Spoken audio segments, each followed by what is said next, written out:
to the Workforce Connections podcast, where we discuss workforce development in Southern Nevada. Here's your host.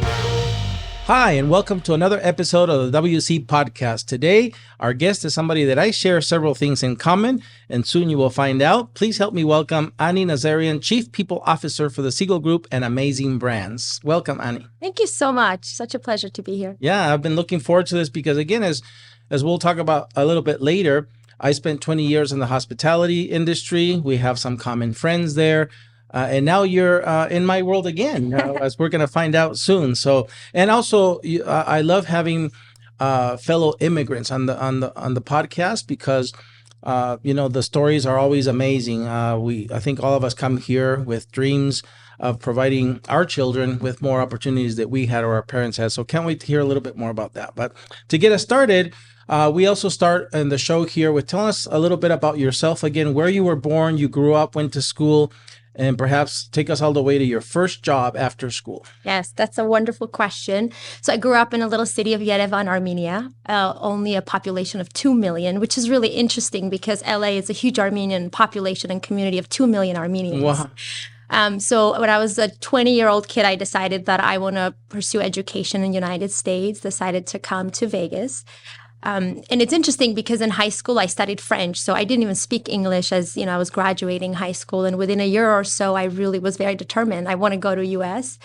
Had an opportunity to do a test, almost like an ESL test. It's called TOEFL test. So tested in English as a second language. And I got a really high score that gave me an opportunity to be accepted to UCLA, to UNLV, and to community colleges, and decided to come and pursue an education here. So I was here as an international student for 2 years and almost 3 years, went back and graduated from my bachelor's degree. I have a teaching degree. And right around 2010, had an opportunity to come back. And that was right when the Cosmopolitan was about to open up. And what a wonderful opportunity. That was actually my first job. Right out of college, I applied. And I remember getting to America in September, applying to work at the Cosmopolitan in November, and then December was our soft opening. So got a job as a front desk agent and spent 13 years, almost a decade at Cosmopolitan.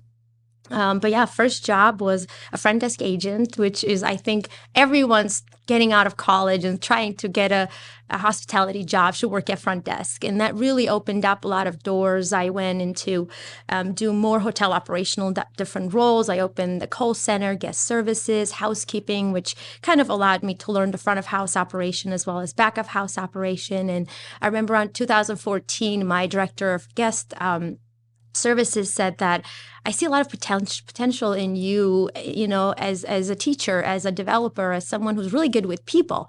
And we have an opportunity in HR. At that time, it was called People Department. And would you be interested in becoming an L&D manager? And I said, absolutely. And that's kind of how I pursued a career in human resources. And from there, really just took on better and bigger opportunities, but been in the hospitality for the last 14, 15 years. And it's been an absolute adventure. Yeah. And L&D, of course, learning and development, yes, right? I know that for us, it's our lingo when we talk in the hospitality world or in the HR world or in the talent workforce development world.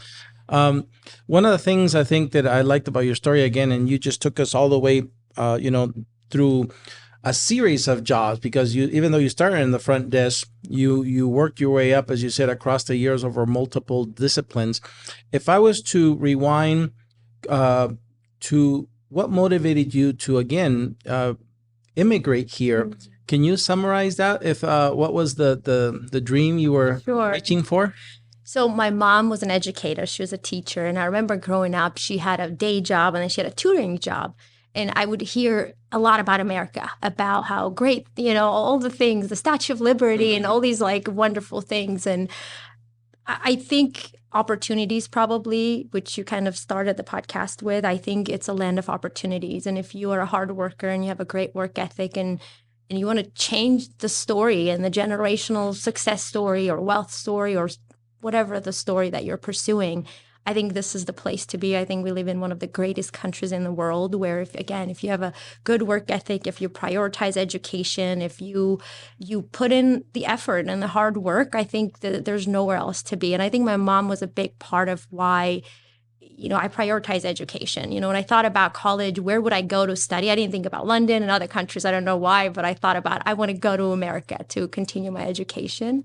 So just really, obviously, our immigrant stories are not without challenges. I came here as a 20-year-old kid. I left everything behind, and it was a very difficult chapter. Yep. And I think if you don't go throughout those challenges, maybe you won't appreciate all the success and all the hard work that gets you to where you are. But I think definitely what led me to come here was just pursuit of opportunity and better life, and just being able to really make a difference in a big way. But yeah. And now you are.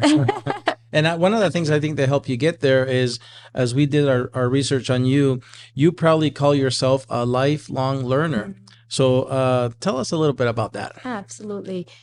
So again, I think my mom was big on, when I was in high school, she said, you have to also go to musical school. So she put me a 7-year music education. So I learned to play an instrument and to sing and just learn about art and history and really become a well-rounded, world-aware kind of person, which is incredible. And I grew up in a very blue-collar family. My dad was a jewelry salesman, and my mom was a teacher. So we didn't grow up wealthy or anything, but one thing that was prioritized is education, learning. And even during COVID, I got a little bored, and I said, I want to go back to school and get a master's degree. So currently I'm almost done with my master's degree from Colorado State. I'll be graduating next year. And the idea is I've been so lucky to have wonderful mentors throughout my career that poured into me and really gave me opportunities and saw potential in me. And I think the notion of I want to give back. And I think what a great way to give back, to teach someone, to educate someone. Yes, my degree is in that, but just really, I'd like to say if I'm the smartest person in the room, there's a problem. I always want to learn and better myself. And I think, again, going back into, there's so many opportunities to do that if you find time, if you have the willingness. And I think also being humble enough to say that I don't know everything, right? And there's always room to learn. Doesn't matter how young or how old I am. There's always room to learn and get better and become a better version of yourself. I agree. I think, again, one of the things we have in common besides our immigrant story is that we've both spent a long time on that Las Vegas Strip. And I walked away with a lot of lessons that serve me today.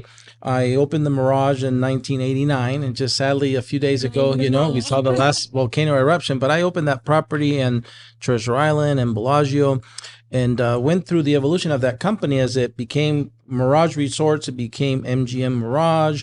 And then when it merged with the Mandalay properties, it became MGM Resorts. And so, but again, I learned a lot about relationship. I learned a lot about hospitality and service culture. What would be your big takeaways, as now you have a new chapter, and we're going to hear about that soon. What are your big takeaways from those years you spent in the hospitality industry? I think it's one of the most fun industries to work at. And I'm so grateful that I came to Las Vegas and I happened to get a job at Cosmopolitan, because it was just definitely the highlight of my career, in a way that fresh out of college, you work at this really fun property, and they had an incredible belief that they want to give back. They want to give back to their employees. They want to give back to the community. So there were so many opportunities to learn and be mentored and do so many things that not just, kind of help the bottom line, but also make the industry better, make our community better. So that was really wonderful. So I think what that experience taught me is that people are at the heart of our industry. And I think a lot of brands sometimes don't get it right in a way that they prioritize customer experience or the bottom line, which I think is absolutely incredible. But if you don't have great people who are enjoying what they do and they're excited to come to work, you don't get that kind of ROI. So what that taught me is really, like you said, the power of relationships. And I also think the power of hard work, right? A lot of, I think us working in the industry, we didn't have a tourism degree or hospitality degree. We happened to fall in love with the industry because it's so dynamic, it's so fun. And once you love something, you give your best. I think the idea of every hotelier I've met is a workaholic. And I don't know if it's a good thing or a bad thing, but we're so committed into our craft of giving back, having fun, and building those lifelong relationships. So I think definitely the power of connections, the power of stories, and also I think the power of your reputation. Like we have so many mutual friends. Yeah. It's a small town. The Strip is very small. So just really making sure you're someone that, someone will refer to, or, you'll not be in a room and the story that's told about you is a great one. So just really power of relationships, never burning bridges in this town is really important. Yes. Being a hard worker and just really having fun. I think actually this is a Lori quote. She would say, life is short, work somewhere awesome. Yeah. So I always think about that. I want to have fun because it's a demanding career. And sometimes it takes a lot of sacrifice. But if you can learn, have fun, build lifelong relationships, and make a difference, I think this is the industry to do it. Yeah, to do that. So well said. Yeah, Lori was here a few weeks ago, and the staff here got to know her and hear about some of those fun stories that we have from the Strip. I've watched the episode, the club days. Yeah. So it was so cool to, again, as you said, those relationships last forever. And I'm glad for you it's the same. And just like you said, even though it's a town now of over 2 million people, it still sometimes feels like, I know that person, this community is small. And same way now in our new world, who knew that you as the chief people officer at the Siegel Group and Amazing Brands, is our community partner. You work with Hope for Prisoners, who's one of our partners to do the reentry population, work. And so we're going to talk about that next. Again, as the chief people officer of the Siegel Group and Amazing Brands, some people probably say, well, I don't know that company. They will. We're going to put a couple of visuals here, but we're going to hear from you also. What are some of those amazing brands and what does this company do? Absolutely. So our company is a privately held real estate investment and management company. So we own a lot of assets throughout the U.S. for over 2 decades. And we are also the proud owners of amazing brands. So that being Siegel's Bagel Mania and Pink Box. Yummy. Yes, very yummy. And when I was presented with the opportunity, it was really exciting because we're doing some amazing work around Pink Box expansion, trying to make it a national brand. And funny enough, our chief marketing officer was worked at Chipotle when they had 1 location. Wow. And we were talking about the power of that, right? So currently Pink Box has 12 locations. We're in Nevada and Utah, but we're on a national trajectory to expand.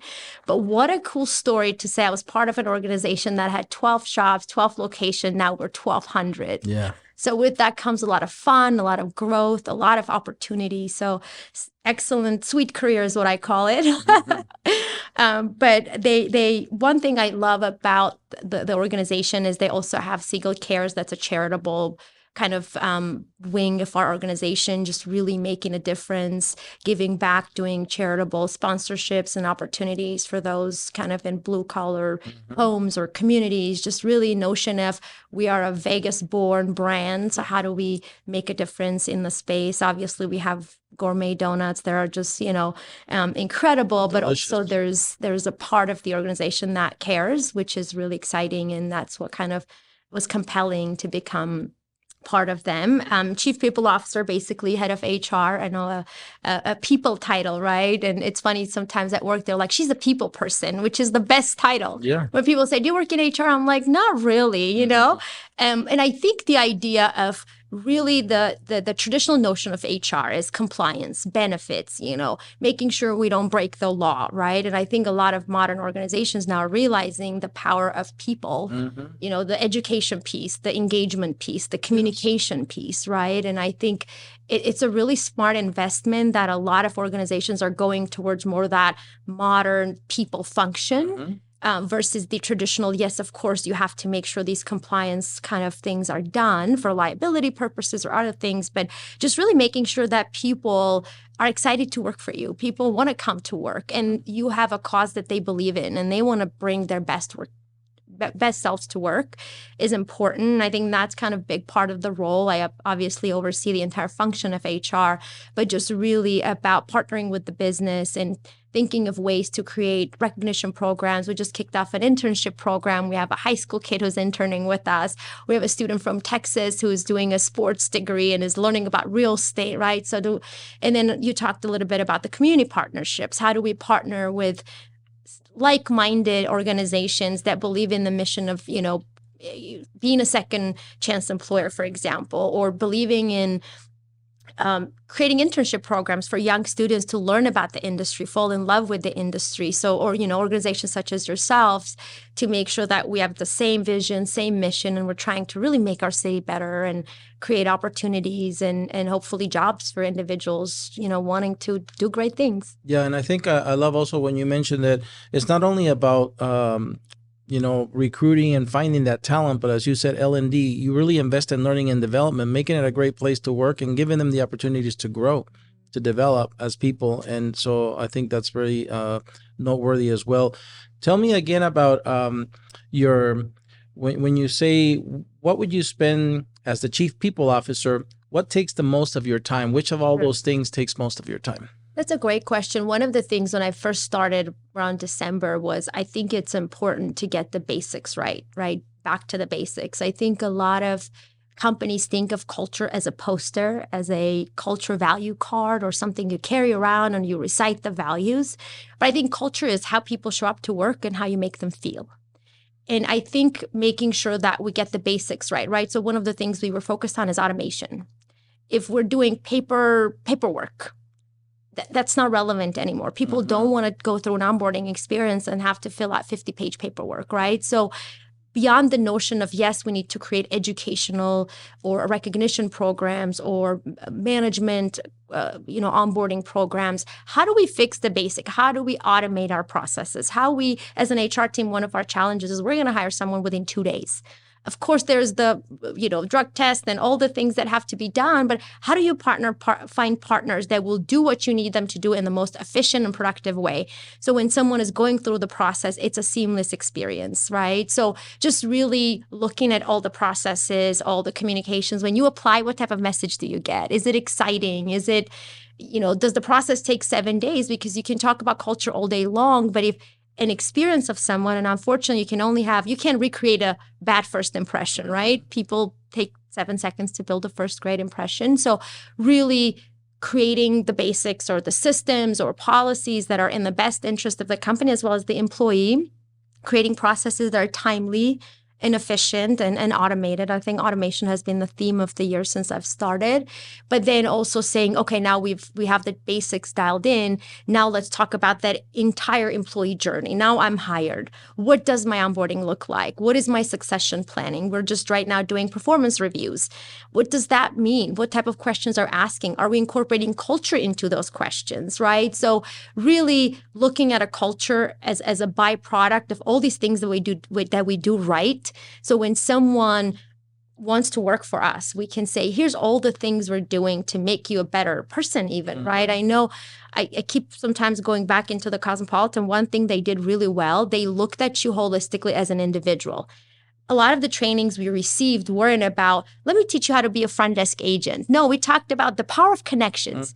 You can take this skill and use it anywhere to be a well-rounded parent, to just really, how do we make you a better individual? Because in return, you're going to bring those skills and all those wonderful things you learn to work. So I think also working through programs such as that is how do we, I reached out to our UNLV and our other community partners is I want my leadership team to mentor. I want them to give back, right? So just really looking beyond how we can make a difference within the organization, but also how can we make a difference outside and be better kind of corporate citizens for Las Vegas, because we are a Vegas-born and Vegas-built brand. I love it because you talked about a component that a lot of companies are focusing now as part of a retention strategy is culture. Like you said, not just making it an awesome place to work, giving them opportunities for growth, but also the fun stuff. You talked about how, certain things can make you happy and donuts make you happy. So now when when you go to a Hope for Prisoners graduation, there's always donuts. Yeah. They are a sponsor. And John, now I know why the people are always happy at graduation. And I also figured out how at your galas now there's always donuts. I know the person now. So we're a proud graduation pink box sponsor. Yeah. So that's really cool. Culture is really now again so important because the labor market is tight and there's competition for talent. And once you find talent, it's really, these investments that you're talking about are worth it because you want to retain that talent. So kudos to your company. Now, I think one of the things that we talked about earlier was the partnership with Hope for Prisoners. Now, of course, they're our partner. They staff 3 American job centers for us that are focused on the reentry population. You talked about how one of the things you do is, of course, second chance employer. You sponsor graduations. One of their headquarters is also, or one of the centers, I'm sorry, besides the headquarters, is in a transitional facility. So a place where the participants are no longer in prison all the time, but they're almost halfway. They spend still their nights in the facility, but they go out to work, to the jobs. But the most recent one that's going to be inaugurated soon is a 120,000 square foot vocational village, which is at the Southern Desert facility. And it's going to be a first of its kind in the nation. Again, participants are going to be able to, we're going to again be able to train them in 8 to 10 different occupations. They're going to be able to meet employers while they're still behind the walls. And the whole goal is that they receive everything they need so that when they leave the facility, they have a job. The employers have pitched in and bought the equipment that they're going to be trained on. And again, the whole goal is that those folks who currently, they depend on the taxpayer because it costs money to be in prison, but also, since they can't provide for their families, they need resources from the taxpayer, and really providing them a job is really no longer just a social imperative, but a business imperative, because again, they can sustain themselves and their family. So I wanted to thank you again and the Siegel Group and Amazing Brands for participating and helping make our community better in that way as well. So you have a very big job. You're used to that. But you also, we found out through our research that you love to find time to volunteer and mentor young people. Mm-hmm. Tell us why that's important to you. Sure. I think it goes back into, how I got promoted and how people saw potential in me. Sometimes, we don't see that in ourselves and others do. I think I got incredibly lucky that a lot of times throughout all my promotions, all my next steps, someone said, I think you can do this. And I remember my first director promotion, I was a senior manager, and I remember having a lunch with my chief people officer, and he said, I think I want to make you my next L&D director. And I talked about all the things that I don't know how to do. I said, I've never done budgets. I don't know how to do this. And he said, you will learn all of that. And will mentor you. I'll help you, right? And that was so incredible and so empowering. And I think for me, that was a game changer. I am where I am because all the connections, all the wonderful people who've mentored me, who've believed in me and who gave me an opportunity. And I want to be that person for others. And I think if you think about HR, for the most part, we're not a revenue generating department, right? And for us to show ROI or how are we making a difference is through that. And I've had so many people tell me, what you taught in that class made a difference for me. Mm-hmm. I got promoted because you said this, and sometimes you don't know that and you don't hear that, but I think that's what keeps me going. I know I've been really involved with UNLV's mentorship program. Last year, I was actually Mentor of the Year, which was an incredible honor for me. But I think... In the hospitality school? Yes. I think it's important to pay back, especially if you've been so lucky that others saw potential in you and again promoted you, gave you opportunities. I want to be able to be kind of that difference maker for others.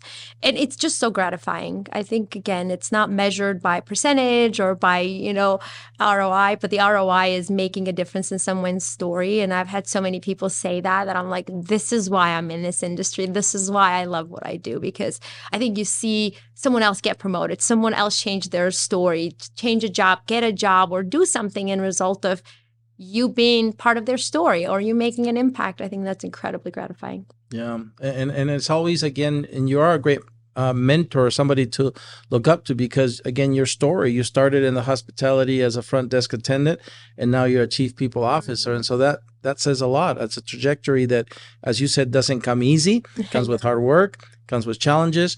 But again, that's usually the immigrant story, right? They always, every time that I listen to one, it just reminds me, this is, as you said, the land of opportunity. It's the only place on earth where that's still possible, where if you really want it and you dedicate yourself, you can get there. Absolutely. So, thank you. And I always tell my sons, imagine I came to this country when I was 20, and I'm not hopefully aging myself or dating myself, but Imagine if you're born and raised here. Imagine you have double the blessings, double the opportunities. And, I knew I studied English, but I still had an accent, right? So this is not my first language. It's my third language. So I still had a lot of opportunities. I didn't have friends. I didn't have relatives. I was here by myself. So there's just so many disadvantages. But I think that's what makes you probably more resilient and maybe makes you more, stronger possibly, and really gives you hope and gives you kind of that work ethic to keep pushing, keep learning, to make your parents proud, make yourself proud. So, but yeah, thank you. Yeah, that's awesome. And you started to talk about your family. So we've heard a lot about your professional life, which you have a lot to be proud of. Tell us a little bit about your family. What do you like doing with them? How do you spend your time when you're not working, volunteering, mentoring? What is the fun things you do? Sure. I think this job and this industry is incredibly gratifying, but it also comes with a lot of sacrifice. And I am very open and honest about mom guilt. I do have a lot of mom guilt because in order for you to become great at anything, you have to put a lot of time and energy, and I always give my best and my 100%. It doesn't matter what I do. So I work a lot. However, when I'm with the kids, I think we bought a house, bigger house with a pool. So I think it's a must-have for Vegas. I have an 18-year-old who just graduated, is learning how to drive, which is super scary as a mom. And I have a 7-year-old who's full of joy and wants to play Legos and watch movies. So kind of two different worlds. Yeah. But just really spending time with them. And I think, I was doing goal setting, and one of the things I wrote down is I may not have a lot of time to spend with my family and my kids, but maybe the time I spend should matter. Maybe I should put aside my phone and just really spend undivided time. I think that's been my goal. It's been really challenging because I'm in school, I have a full-time job, and I have 2 boys. So, but I think just spending time with them, doing things that they enjoy. I know my son loves playing chess, so just doing things that they want to do, whether it's watching TV, swimming, or going on a hike. I know my oldest loves working out, so I'm like, maybe we can work out together, right? Finding kind of interest that I'm also interested in. So it's a win-win for both of us. But just really spending, I think, undivided time is overrated because there's so much white noise, so many distractions. One is my phone. Yes. Like, I got to set it aside and spend 1 hour with little Eric, which would be pretty cool. Yeah, so I'm very aware of it. I'm working on it. But I also think this whole idea of balance is really hard for me. I think I read an article and I posted about it one time. I think balance is a myth because sometimes our families need us more than our jobs. And sometimes it's all hands on deck with our jobs. So just really, it's hard, and feeling guilty is hard, right? Especially as women, as moms. So just really prioritizing sometimes, and it may not be a lot of time that you spend with your kids, but it's productive time. It's meaningful time. And so just really trying to find what is that balance, or is balance a thing even? So. No, you're right. And it's not you. You share it with all of us, I think, right? All of us that work and go through that. And so it is, though, good that you're intentional and purposeful about setting that time. So good job there. Now, you talked about when we were young, too. And I often think, with everything you learn when you get older, if there was a magic way you can talk to that 20-year-old we were and say, hey, avoid this pain by doing this. But of course, we can't do that because, we just have to learn through life. But if you could, a lot of our viewers and listeners are young. If you can talk to an 18-year-old today that's listening and looking at you and saying, perhaps they're an immigrant too, but they say, wow, I would love to be like Ani, and I would love to one day be a chief people officer and have all that experience on the strip and represent amazing brands like Pinkbox and Bagel Mania. So what advice would you give them? So there was a quote from Steve Jobs that really resonated with me. And he said, I've entered one of the most creative phases of my life when I stopped believing that I'm an expert and I became a beginner again, right? I think we put a lot of pressure on ourselves to be an expert. And I think with any job, I approached it with curiosity. I may be good at so many things, but I don't know this and this and this. So I think I call it having a teachable spirit, not ever being too proud. Being really humble is important for me. And I think it comes from my story from very humble beginnings, but just really being authentic, being honest, being vulnerable, saying, I want to get here, help me get here, right? I think, again, throughout all my promotions, I said, I'll get there, tell me how, or teach me, or I don't think it's a weakness to admit what you don't know and to admit what your strengths are. And I think, believing in yourself. And I also think prioritizing your education. I think for me to go back and get a master's degree in my 30s, it was an investment of time, resources. But I said, you know what? I may skip a few vacations because now I have a student loan that I have to pay off. But that's an investment in me. And I think social media teaches us a lot of things that are not so healthy for young women and young girls. And I have 2 boys, but I think there's a lot of comparing and really making sure we're good enough, right? But I think if you think about everything you can lose in life, what you can't use is how smart you are and how intelligent you are. No one can take that away from you. And I grew up in a very male-dominant culture. And for me, being independent, being educated, and really being who I am as a person, having a voice was really important.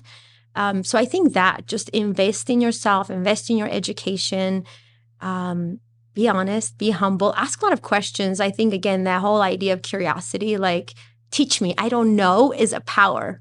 Don't ever be shy, ask for support, be honest, build connections. I don't believe in forced networking events, but I believe in if you meet someone and they're great and you have a connection, ask them to be your mentor, ask them to teach you something, right? So just again, be hungry for learning and becoming better version of yourself. And it's a journey and it's a growth trajectory. And as long as I think also being clear where you are and where you want to go. Sometimes people know, and I talk about this with my 18-year-old, if you don't know, then take 25 classes until you find something you're really passionate about. I think I'm very passionate about what I do. That's why I think, I'm really successful at what I do. So I think really finding what you love and then becoming really good at it. And how you become good, you go to school. You get mentored by people who are smarter than you. You ask questions. You bring a lot of curiosity and a lot of teachable spirit to that, right? So I think everyone is moldable if we are, again, can set aside egos and just really say, I am a mold and I want to be better, and allow others and ourselves to do the hard work to become better physically, mentally, spiritually, whatever feeds your soul, right? But just really being aware, I think, and just doing the hard work. I think that's fantastic advice. Yeah. Yes. Last question. I know you've only been there a few months at Siegel Group and Amazing Brands. Have you made it to a Hope for Prisoners graduation yet? No, not yet. And it's interesting because I was on the website and I know they also are looking for mentors. So one of my goals after the podcast was to go back and reach out to John and say, I'd love to engage the workforce. Yes. I know the owners are very engaged and we're a proud sponsor of the graduations, but there's also, if there's an opportunity, A, I want to go to a graduation, B, I want to mentor. When I was at the Cosmopolitan, I know Lori did a great job with our veterans program, but I was always a mentor to a veteran who was, becoming a civilian from years of being in military. And it was so gratifying because some of those individuals were much older than me. And it was almost like reverse mentoring. You teach me some cool things and let me teach you things about a workforce. So I'd love to be a mentor. I mean, you could see I want to talk about it, but I'd love to. Yes. I think you'd be good. So John, yeah, mentor here, and also extend an invitation for the next graduation. I want to see Ani there. So Ani, thank you for coming. It's been a pleasure to get to know you better. I know we had spoken on the phone a few times. I hope this is not your last visit to Workforce Connections. Hopefully, we'll find new ways to, again, network together. We have huge, partners, great partners on our board. For example, is Mary Beth Sewell, President and CEO of the Vegas Chamber, Tina Quigley, President and CEO of the Las Vegas Global Economic Alliance. So, if you haven't connected yet to that network of, decision makers, stakeholders in the community, then you've landed in the right place. Yes, absolutely. Thank you so much for having me. And I know Peter Guzman is a very good friend of ours. Yeah, Peter. You guys named the donut after Peter. Guzman, I think. Guzman. Yes, it is. It is. We have the best-selling donuts. Yes. Remind me what's inside. It has a special jelly. It's a fruit jelly and the flaky pastry. And don't hold me to this because we have over 70 donuts. I know. It's really good. I haven't tasted it yet, but I did because he sent me the He did. picture and the name. And so I went to my local store in Henderson Very and found nice. one. Yeah. So Nice. But thank you so much. It's been an honor and look forward to our partnership. And thanks for having me. same here, Ani. Thank you for coming. Thank you. Well, that's it for another episode of the WC podcast. We hope to see you at the next one. Until then, stay safe.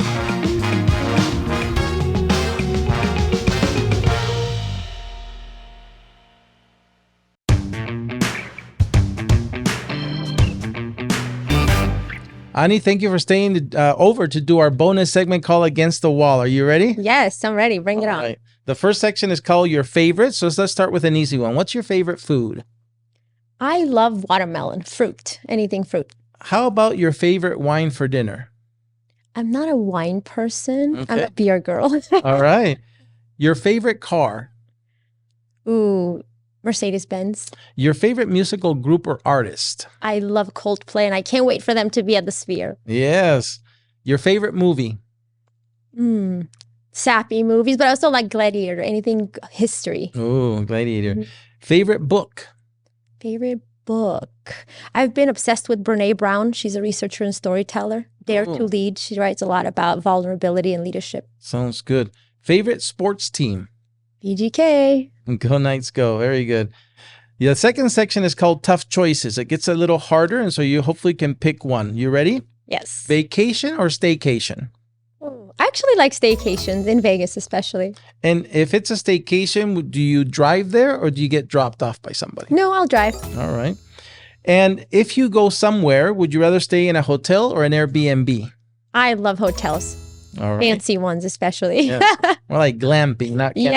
Yes, love glamping. When you retire one day, would you rather retire on a ranch or in the big city? I want to retire in Greece. Oh, Greece. That's nice.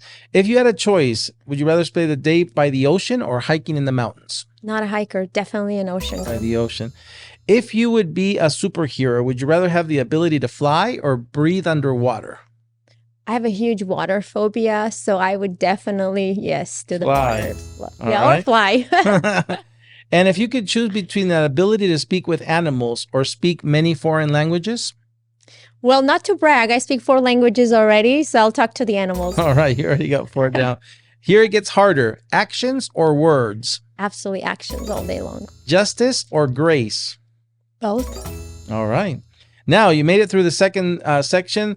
The third one is actually a special one we did for you, and it's called Armenian food. Are you ready? Oh, yes. So you got a couple choices here. The first one is Matsun or yogurt, Matsun yogurt or Yoplait yogurt. Matsun yogurt for sure. Buttery pilaf rice or steamed rice. Buttery pilaf. Braised lamb or filet mignon steak. Braised lamb. Armenian beef stew or a cheeseburger. Beef stew. Lavash or tortilla. Definitely lavash. Burek or a donut. I gotta say a donut. Especially if it's a pink box donut. Yes. Last one, baklava or cheesecake. Can I say pink box donut? Yes, of Yes, course. let's All right. The last segment is called Finish the Sentence. So I'm going to give you 95% of the sentence. You're going to finish it off for me. Are you ready? Yes. If Ani could visit any place in the world, it would be? It would be Greece, Santorini. Wow. The best part of living in Southern Nevada is? I think just the living in the capital, entertainment capital of the world, all the access to everything that we have. Yep. Ani's favorite thing about her job at the Siegel Group and Amazing Brands is? I think it's the incredible people that I get to work with every day. If Ani could travel back in time, she would travel to? I love where I am right now.